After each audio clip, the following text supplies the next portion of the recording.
pledge allegiance to the flag of the United States of America and to the republic for which it stands, one nation, under God, indivisible, with liberty and justice for all.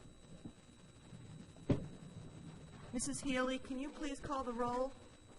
Mrs. Avanzato? Here. Mr. Blasbach? Mrs. Clarkin? Here. Mr. Jones? Mrs. McGoffrin? Here. Mrs. Held? And student representative. Here. Thank you.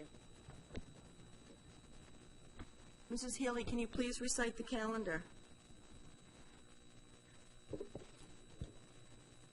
On Wednesday, October 7th, 2015, there will be a CLAC meeting at 6:30 at Davisville Academy. On Monday, October 12th, is Columbus Day. Schools and offices are closed. Tuesday, October 13th, there's a school committee workshop meeting, 7 p.m. at the North Kingstown High School. Thank you. Mrs. Humbred, would you like to present on the summer school programs? My pleasure.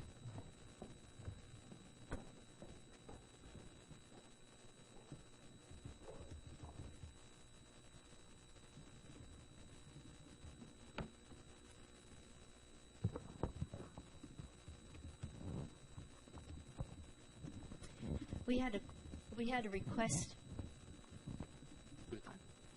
We had a request back at the end of the school year to just have a short presentation on the programs that we have for summer school. And so this is a very quick overview of our summer school programs. The first two are the traditional programs that everybody knows as summer school. They are remediation courses.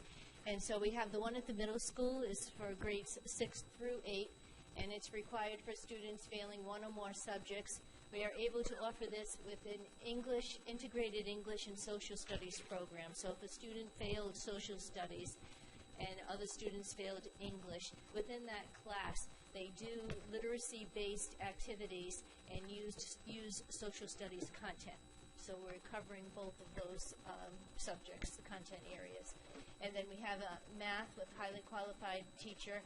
And our science, we tried something a little bit different. We used Edgenuity for our customized online program because we only had about 6 students, I think, that needed science. So that worked out well without having to hire a teacher for that. So overall, we had 49 NK students, and then we had 6 out-of-district students that placed through this program. And all the students who attended passed. At the high school, this is for grades 9 through 11. Again, this was required for students who had failed a course. And we had 119 students who received direct instruction, and then 77 who did online program, most of that being Edgenuity. And the contents that we covered were, you can see there, English 9, World History, Geometry, American Lit, Brit Lit, Earth and Physical Science, and US 1 and 2. And just a little picture of them. We were able to use a lot of the smart boards, which was helpful for these programs. And we have 3 other programs. The first one is called the Response to Intervention, or otherwise known as the RTI program. These are recommended by teachers. Students are recommended, and then parents, of course, can sign up. We don't have transportation for that program, so sometimes we don't get all the students that we like. But we did have 46 elementary students. And then Wickford Middle School requested that I think there were about maybe 6 or 7 students that they wanted to see in this program just for extra support. And so we opened it up to those middle school students. So it occurred for 4 weeks, 4 days a week. And we saw an increase in participation since 2013, and particularly a big increase in participation for math skills. We also offer reading skills, but for some reason the need wasn't as strong this time around. So the focus was primarily in math. So they used the STAR assessment, which we use during the school year. That program is available to us over the summer. So you can do a pre and a post test. You can do 2-week tests. it's a little bit unrealistic, I think, over this amount of time. You know, it's 4 or 6 weeks. It's difficult for people to make huge gains. And so I don't know, and it's a small population, so I don't know how reliable those are, but they did use them to monitor the students. So the data that's there, you know, you have to sort of take it with that lens. We have 80% of the students increased in their reading. For those who took it, not everybody was there for the pre and the post. You know, vacations come up or whatever, and students are not always there, although the attendance rate was pretty good. And then for math, 72 of those who were tested, again, increased in math skills. And 44% of those tested were ready for their target for the beginning of the school year. So at least it kind of helps with that summer slide. So you have a picture there of the RTI program. Students are doing their reading program, phonics, through using flour on the desk. What were they doing? Like they were doing phonics. they were writing in the? Yes, yeah, Okay. yeah, right. And because the program is tactile based, you know, they either would draw in the air things, or she chose to do it that way. And then this was another, just a small group. I thought it was important to show you that the sizes of the groups are not that large, which is good, so the students can get more individual attention. And then we have another successful program. This is a very successful program, the Think Tank program. And this one is funded by the, it's funded by 3 different sources, but it's primarily funded by the Hasbro Summer Learning Initiative, and it's administered through the United Way. There are 18 districts that participate in this type of a program. This is combined with the summer academic and recreational program. So the students have the academic piece, but then they also have the counselors from the rec program. So it's a nice collaboration. And so the 3 funding sources are the Hasbro Summer Learning Initiative, then 21st Century, and then McKinney-Vento. And this also is to mitigate summer learning loss. This program's a little longer. This is a 6-week program. There were 75 students enrolled, 60 elementary and 15 middle school. And as I said, they worked with the counselors, the playground counselors from the rec department, and they had students from Yorktown and McGinn Parks. And they combine on certain activities, so the students from both of those parks. So we got to visit on July 27th. There were representatives from the United Way, the town council. Mr. McKay was there. The school committee, Ms. Glasberg was there. And Dr. Auger and I attended. And then there was Torrey and Bank of Newport. The students engaged in 3 service learning projects. One was the community gardening. So they have the gardens out, and this is at Davisville Middle School, the gardens out and back where they grew tomatoes and other things. They actually culminated with a spaghetti dinner at the end that they did for all the staff and the custodians that worked there all summer. So that was very successful. They had a recycling program, and they had the lemonade stand. And we did attend the lemonade stand. And the lemonade stand, the way that works is the students learn all the math that goes behind in trying to estimate allowance and profit and things like that. So these are basically programs that have culminating events. So there was some pre and post tests that went on. I put in the pre and post test results for the all of the districts for the 18 because that is a more reliable number since you have more students. So in that program throughout the state, there is a 35% gain in literacy and a 47% gain in math. So somewhat helpful in that short amount of time. And then for our program, in literacy, the average was 40% who stayed the same and 51% who improved. And the math, 57 that stayed the same and 38% that improved. But once again, it is a short span of time. So, so the data, and it's a small group. So the data, I don't know how reliable you could say, but it does demonstrate that the students are decreasing that summer slide. So this was an example of one of the activities. This is, I don't know if you can see it from there, but this is a seashell tic-tac-toe game. The students learn about the seashells and then play a game with it. This was the lemonade stand that the kids decorated, and then they ran the whole thing and sold other products, not just lemonade. And this was a reflective piece. The students had on the left side indicated favorite pieces of the program that they liked, and then the second and the third posters are sentence starters, and the students fill those in. And then the last program is the extended school year. This is for our students with delays, disabilities, and it's a 6-week program. It is a huge program. Dr. Ajay and I toured that program, and we were so impressed. There are 185 students in that program, from pre-K to 12. And it was very, very incredible, the amount of activities, and just it's heartwarming to see how hard everybody is working in that program.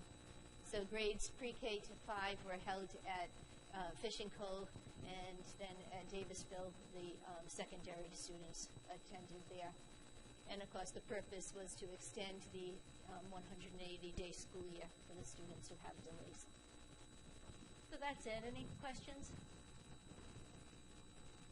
Lynn? No questions, really, just a brief comment. Thank you very much, because I knew about some of those, but I didn't know all of those. I do know a couple students that did the Ingenuity, several different subjects. Yeah, and that's great. I mean, I know it's something that Bob Jones is interested in terms of, like, trying to integrate that more, but I think They've been doing that for a while. That actually replaced Milvanet.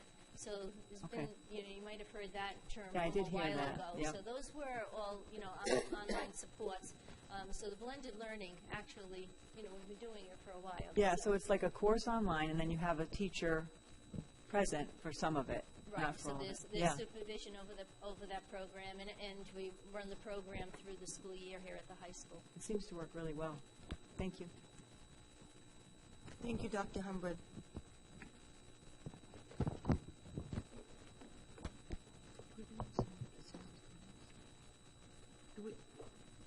Mrs. Healy, do we have anyone signed up for citizens' comments?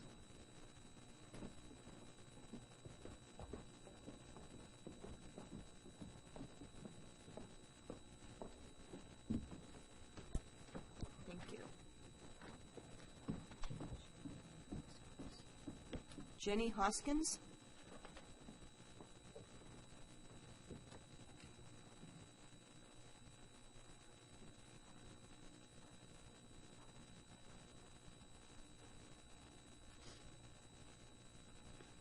Hoskins, 26 Sylvan Court, Saunderstown. I talked to Dr. Ajay earlier, so now that we have full-day kindergarten passed, our next big project is to try and get the school start times changed. So sitting down and trying to figure out the most cost-effective way to do it so that when we do have to go to the town at some point, it is truly a number that we need and not just a number. My kids get on the bus at 8:35 and they get to school. They don't start till 9:25. My 6- and 7-year-olds get off the bus at 4:20. It's dark in the winter. The buses come through our neighborhood at just after 6 for the high school students, and it's way too early for them. So there's so many studies out there that show that the high school students need to sleep in and start times need to be later, and the elementary school kids need to start earlier. It's really about academics and learning that by the time my kids get to their first subjects or second subjects at school, they are tired. They're done for the day. So they try and put all their learning in the morning and then their specials in the afternoon, but then they miss out on some of those. So it's really going to be our group's new focus this year is to come up with what can we do and what's a viable solution before, I know consolidating schools and middle schools and putting them near the high school, but that's so far down the road, and we need something in the interim that's cost effective. Thank you. Thank you. Dr. Ajay, your superintendent's report? Sure. Very briefly, I just want to comment. A number of people have mentioned to me, their interest in seeing Davisville Academy. We have our plans for our second meeting in October, to be actually held at Davisville Academy. So if anyone is interested in getting a tour of the building, we'd be more than happy to do that. We will invite elected officials from the town council as well so that they can get a tour. And what I anticipate that night is a presentation from Dr. Pizzullo and Principal Skerry, followed by a quick kind of recess of the meeting to give people tours around the building. It really is quite beautiful. Mary King, Steve Tremblay, and our facilities subcommittee, they've done tremendous work, in reorganizing that building and making it look so professional and like the school that it should be. And very proud of it. So we're very happy to host an evening there to learn more about the program and to see the building. So. Thank you, Dr. Auger. I can disclose that there were no executive session votes. Can I have a motion to seal executive session minutes of September 22nd, 2015? So moved. Second? All those in favor? Aye. I would like to eliminate one item from the consent agenda, number E1G.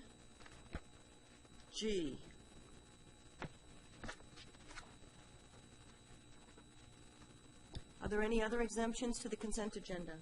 Mrs. Avanzato? F?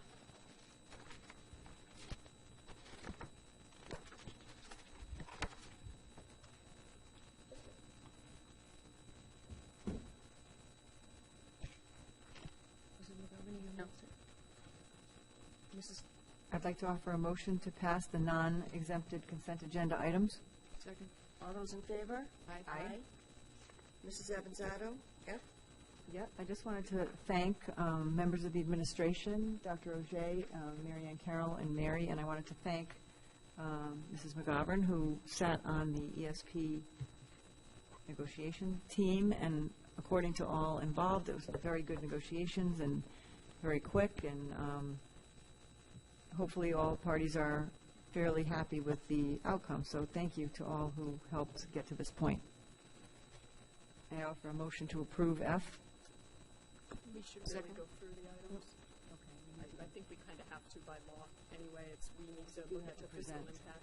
Yep. So motion is made and seconded now for discussion. We can discuss. Discussion. Yep. Yes. Mary? Okay, so, actually, Mrs. Avanzato, I want to let you know that it was a very smooth negotiations. We worked very well with the committee from ESP, and I think it was probably the easiest negotiations that I've been involved in. So your comments are well taken, and I think that a lot of that goes to the ESP committee. And as I said, we work well together. Dr. Auger never bought us the ice cream he promised if we settled, but I think we have ice cream coming. Not too late. Okay. And I'm going to go over some of the major language changes, and then Mrs. King is going to go over the fiscal impact statement. ESP agreed to change the job assignment process. We've eliminated job fair, and we've been able to add qualifications as a criteria to the job placement process. We extended probationary period from an employee from 3 to 6 months. We decreased the time on recall for an employee from 2 years to 1 year. We were able to agree to job descriptions for the behavioral specialist assistant and the behavior management assistant positions. We decreased from 30 to 10 the number of days that an employee may try out another position, and that was important for us in management. We made some changes to sick bank. There'll be no more days added to sick bank except for new employees. At the same time, ESP is looking into TDI, or temporary disability insurance. The union allowed us to post for a part-time plumber for 20 hours. Sick leave will now be in compliance with FMLA. If an employee takes a sick day before or after a holiday without a doctor's note, they will not get the holiday pay. If an employee is going to be absent more than 20 days, they will be required to give us a detailed note. Any employee requesting a religious holiday must use a personal or a vacation day. We were able to decrease the number of sick days and decrease the number of days that can be accumulated. Again, quite a savings to the district that Mrs. King will talk about. And if an employee does not use a personal day, he or she will be paid for one personal day at the end of the year. And we were able to limit the use of the North Kingstown School Department mail. So those are the major changes. There were a lot of other word changes and comments, but those really were for the superintendent and administration and the ESP, and they agreed to a lot of other language changes, but those were the major ones. Diane Joliker and Nancy Franco are here, and there were a lot of people that were involved in the negotiation, but thank you to them. I think it was a really good negotiation, so thank you very much. The fiscal impact statement that you have in front of you goes from savings to cost, and the first line item would be some changes that we made in the healthcare plan. We have, starting in fiscal 17, so that's next year in July, we have added a deductible to the plan for this group, a $250 individual, $500 family deductible, and the savings there reflects the net savings of a healthcare stipend to help defray the increased costs of healthcare. The next line item, we have savings in the reduction of sick leave, and those savings would come in where we do not need to hire a sub to take the place of the employee that's calling out sick. We assumed about 60% of the staff would use their sick days that were reduced. We went, a couple of the big items, they went from 18 sick days to 15 sick days for the 12-month staff in this group, and from 15 sick days to 12 sick days for the 10-month staff. We have some small savings on not printing the contract. We'll put that online. This is 2015, so we're moving forward with putting stuff online. The salary increase over the 3 years is 2% in FY16, which is the year that we're in, and that amount is budgeted. We had budgeted 2%, so although there's a cost to that, there's no increase to our budget on that particular line item. 3% in FY17 and 1% in FY18 for a total of 6% over the 3 years of the contract. We increased the professional development cap from $10,000 to $15,050. We have 50% sick time payout at retirement, which is similar to the teacher's contract. And in order to negotiate the reduction in the sick days, we agreed that the amount of people that have accumulated more than 130 days, because right now the old contract expiring said that they can accumulate sick time up to 150 days. We reduced that to 130. But there was a handful of the dedicated employees and I guess the health-wise lucky employees that had not used that time. We believed it was only fair that they would be paid out half of that time, one-time payment, and that would be $13,000 for that group. We have a salary increase for the teacher's assistants in the CDP program. That would be based on only those right now that have an associate's degree. In the future, if they gain their associate's degree, but currently we have 4 employees that fall into that category. We are going to add a part-time plumber so we currently have an outstanding position for a full-time plumber that we are unable to fill due to the salary. Because what we do with our facilities group is they are based on a plumber/laborer, so it's sort of a blended rate. Part of the time they're doing plumbing work, part of the time they're doing laborer's work, but we've been unable to find an employee to replace the plumber that we had that left. So what we've been able to do is add a part-time plumber while still keeping a full-time laborer position, and in the long run, that will likely only cost us a few $1,000s extra because the part-time plumber position will have no benefits. It will be pension only, but no health care benefits. We have increased the hourly salary rate for the extended school year. That's the ESY. That's during the summer. We increased the course reimbursement, and actually last year in 2015, no one took advantage of that, and 3 people in 2014 took advantage of that.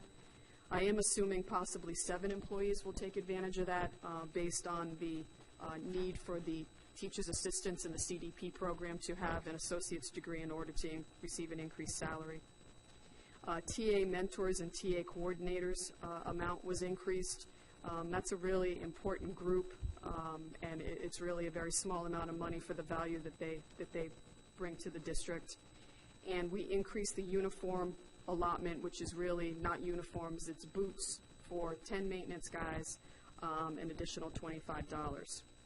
So in fiscal year 16, the fiscal impact is $133,150, of which $100,000 of that was already budgeted in the salary increase. Fiscal 17, $148,850. Fiscal 18, $111,850, with a total over the 3 years of $393,850.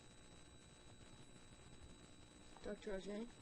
Yes, I would also like to thank Nancy Franco and Diane Joliker and their team, Mary Barton as well for her leadership, and our team as well. Mary Ann did a great job of keeping us organized with Mary King. I mean, just all the facts that she just mentioned just now are keeping all of that together and focused over a long period of time is quite an accomplishment. Dr. Humbird, Mrs. McGovern were helping out as well, and it was just a great process. It was the way negotiations should go, and I really appreciate it from our team and from the ESP as well. It was, I think we all came out of it with a much better arrangement than we had when we started, and that's the goal. So thank you. Mrs. Avanzato? Just briefly, I just want to, just to make it clear to everyone, that represents, I think, is it 2%, 3%, 1%? Is that how it works? 2% in this Sorry, fiscal no. year, 3% in next fiscal 3-1. year, and 1% in the final year of the contract. Okay. And I just also, I don't think I said, I wanted to thank the ESP negotiators, Nancy Franco, Diane, and Mary Barton also, who are willing to work together and make some great concessions that end up being good for students. And we were able to make some that I think are equally good for students, like increasing the TA, mentors and coordinators compensation. So that's all. Thank you. I too would like to echo those sentiments. It was a good process. I think we both, worked hard on our own positions and then came to a good compromise to get this done. Thank you. So I have a motion and a second to approve the... Sheila needs to be on all the teams, the negotiating teams. That's the last thing I want to say. I totally agree. So I have a motion and a second to approve the NKESP contract. All those in favor? Aye. Aye. Motion passes. Hope that's not a fire drill. Or worse. Carbon monoxide. Anything. Mrs. King? Oh, she stepped out. Oh, she's checking on the... Yeah, she's working on our facility. I'm trying to find out where that sound is coming from.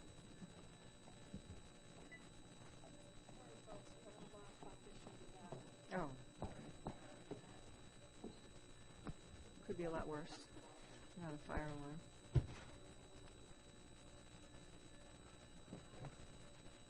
It's an alarm clock.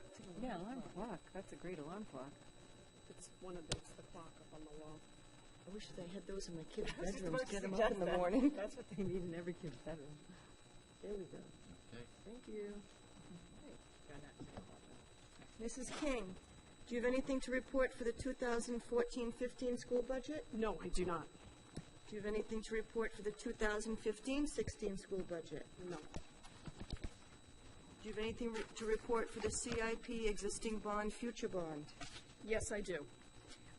The town council had a meeting last night in which they have requested that the school department turn over 100 Fairway Drive at its next meeting, which would be October 13th, which is what we've discussed in the past.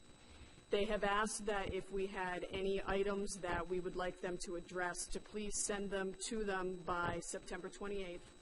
And I believe the issues that we need to address would be, and I think I've spoken about these before too, our Munis connection is attached to that building, and I am almost done with getting that separated. So, but we need to make sure that that does get done. So I'll make sure that that's an item that needs to be addressed.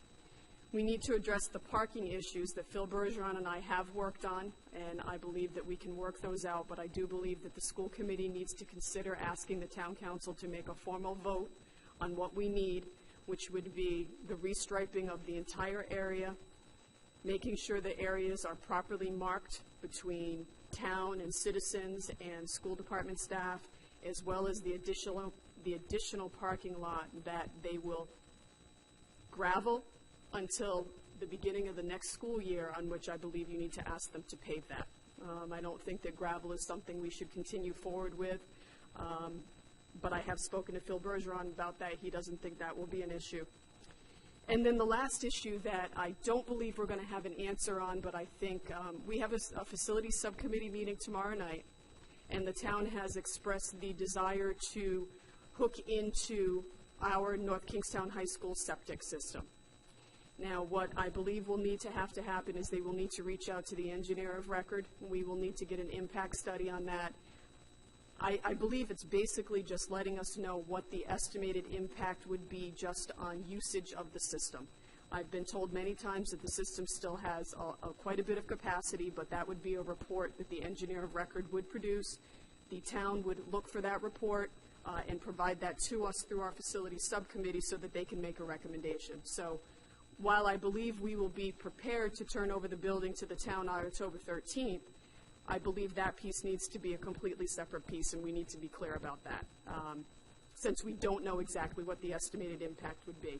However, in discussions with Phil Bergeron, he has indicated that, you know, if, I don't know, for example, we say that the town hooking into the system is fine, there's plenty of capacity, but it will require us to pump the system 3 more times a year. The town will pay for that. So Phil Bergeron, it has been terrific to work with. He has a job to do. He's been tasked with something that he needs to do, and he's willing to work with us. And I've worked with him as well. And I think that we should be well prepared on the 13th to turn the building over to him. If anybody has any questions for me in the meantime, if they think of something between now and then. But otherwise, I believe Mrs. Clarkin should send a letter to the town asking for a vote about the parking lot and addressing these other couple of issues so that they can discuss that at their October 5th town council meeting. Thank you, Mrs. King, and I also want to thank you for working so closely and well with Mr. Bergeron to make this transition smooth and turning over the property to the town. Thank you.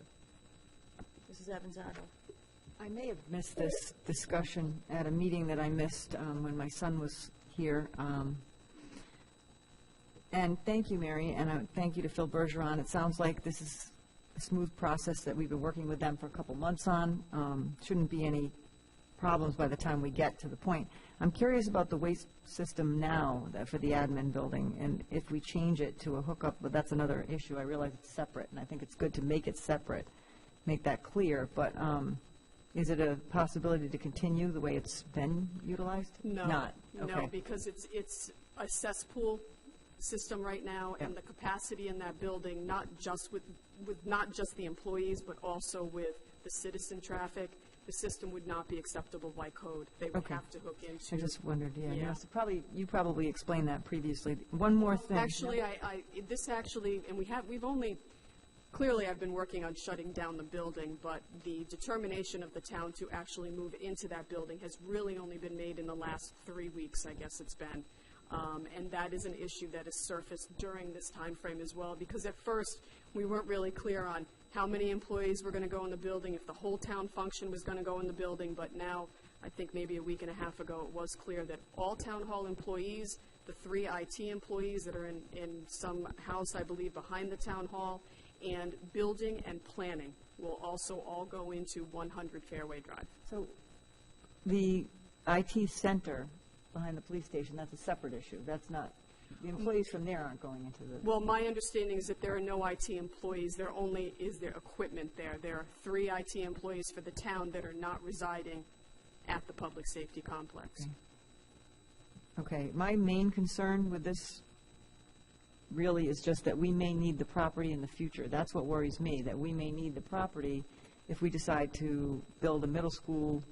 It's right there on the grounds of the high school.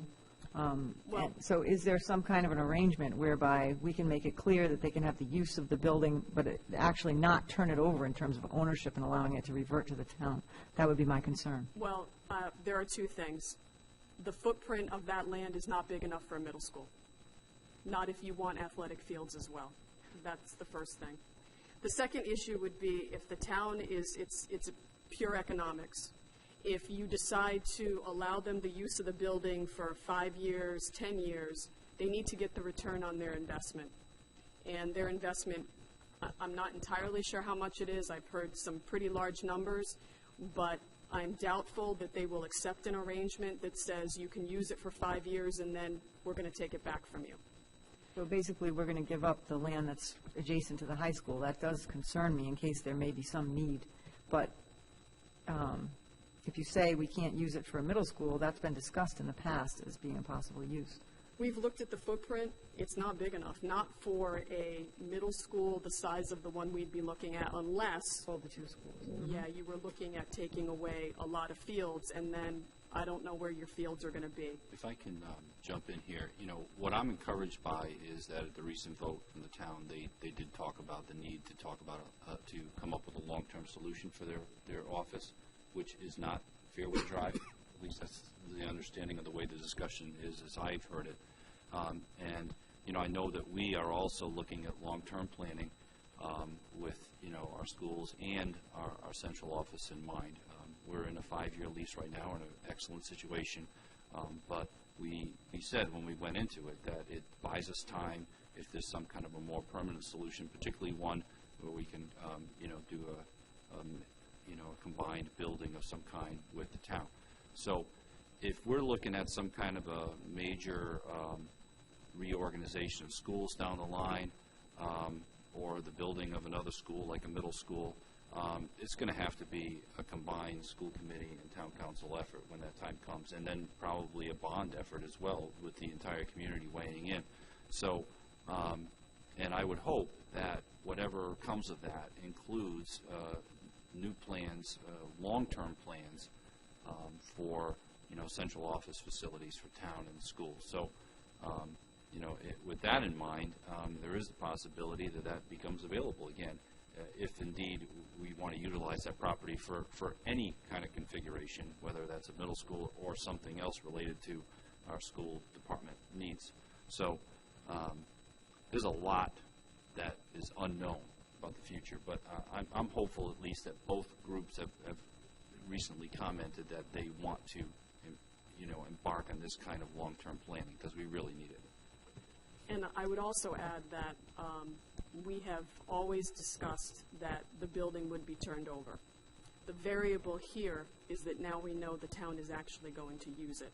But we have this opportunity to protect the school department operations that are still part of the D building and the maintenance building that are there, working with the town to agree on those usages.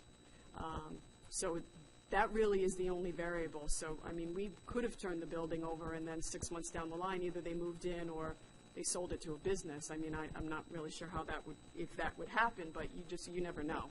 So that really is the only variable here, that we actually know the town is actually moving in and they're going to be utilizing the building. I have a question referring to what you just said, Mary. The CD building and the other building there, they will be still owned and controlled by the school department? We do not own our buildings. The town owns our buildings, but we control them. So, yes. So they'll still be under the care and control custody Right. of the school committee? Now, I know that it was reported that the town wants to take over the CD building. That's not going to happen. And I'm not sure if it was a misspeak or whatever, but the town did request if there was available space for 2 or 3 employees of the town in the D building, and there is not.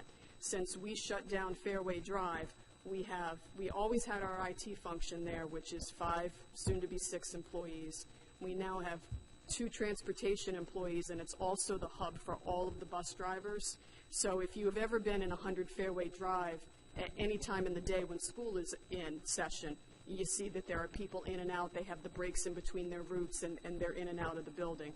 We have our 2 facilities people there, and our food service person is in there as well. So there are 10 people in that building, and we also have very, very limited storage. The former boat building room is what we're going to be haggling over for storage for records, because the 100 Fairway Drive basement, it's just massive. So we have spent months on cleaning that basement out, destroying records based on records retention rules, shredding records, but there's still a lot of stuff that we're required to keep for extended periods of time, and also some things for forever. So we are doing the best we can to utilize the boat building room to store those records, to give IT some storage, and some other limited storage that the other departments need. And I can warn you that it is going to be a struggle. And at some point, if our records continue to explode, we might have to consider going out. But right now, we're doing everything we can to keep it all contained in that building. So that's why there was no space. There's one very small conference room as well. There was no space for us to be able to work it out with the town to put, 2 or even 3 employees in that building. I appreciate you explaining that, because I think there was some questioning, wondering what was going on in the building and whether or not the space would be available. And I think everybody at this table wants to work with the town in terms of future use of buildings. I will comment just on the reality of the situation is that we extended an offer to the town not that long ago that they declined to take us up on to go over to Quonset. And then shortly thereafter, they revealed or acted on fire code violations in the town hall that I think had been in existence for quite some time prior to that. So it needs to be a joint opportunity. Both sides need to be willing to move towards the other, work together on consolidation. Well, my understanding also is that I don't believe a committee itself has not been formed, but I believe a couple of meetings ago the town council voted for a committee to be formed, which would be the joint school and town space. Dr. Auger and I haven't heard anything about that yet, but I know that Mr. Bergeron has mentioned it to me. He's working on this issue right now because it's a very immediate issue, but it is something that he's expressed interest in as well because he's asked if we were still interested in doing some sort of a shared space. And Dr. Auger and I think it's a fantastic idea. That's why we went for the 5-year lease. We believe we should all be in some sort of shared space, and we really do hope that the move to 100 Fairway Drive does not preclude that, because we believe that's very important. That's great. Mr. McGovern? Mary, on the on-site wastewater treatment system, if the engineer determines that the high school system has the capacity to take the additional flows from 100 Fairway, does the process also include some kind of approval from DEM? It does, and that's why I really believe that that item should be separately noted in whatever vote or memorandum of agreement, however Mrs. Carroll thinks we should do it, that is not part of this until we get the engineer's report and DEM's recommendation as well, because DEM does have to be involved in this. And is someone charged with and working on reaching out to the engineer of record? Well, what we're going to do tomorrow at the facilities subcommittee meeting is, that's on the agenda item, that Mr. Bergeron is going to discuss it with the facilities subcommittee, because that group has been involved, especially Mr. Grundy, with that septic system from inception. So at that point, when he discusses the issue and the idea, we're certain that they're going to ask him to reach out to Mr. Pastor, who is the engineer of record, and their recommendation to you, I'm almost certain, and I can't put words in their mouth, is that we get that report and DEM's information before that hookup is allowed. So we'll work all that through at the meeting tomorrow. Mr. McGovern? Dr. Auger, if you look at the enrollments of grades 8 down to K, are there any years of spike that we would have to be concerned with down the road that would increase enrollment at the high school? Because right now there just seems to be a very slight decrease, but is the trend still down? We have years where we're a little ahead. I think it might be the 8th grade year right now. This year's 8th grade class is ahead. But the high school is flexible enough that it can be absorbed at the high school. It's not like we're going to run out of space at the high school. Yeah, no, I meant as far as the septic system. If right. you make some assumption about occupancy now. Right. And you had mentioned, too, that something they'd have to consider is, the capacity of the high school. I don't believe we're near the capacity of the high school at the moment. So I believe that there's there's room to grow and to include the office, but that's going to be for engineers to figure out. Yeah. Any further discussion? I think that takes us to... Can I have a motion to adjourn? So moved. Second? All those in favor? Aye.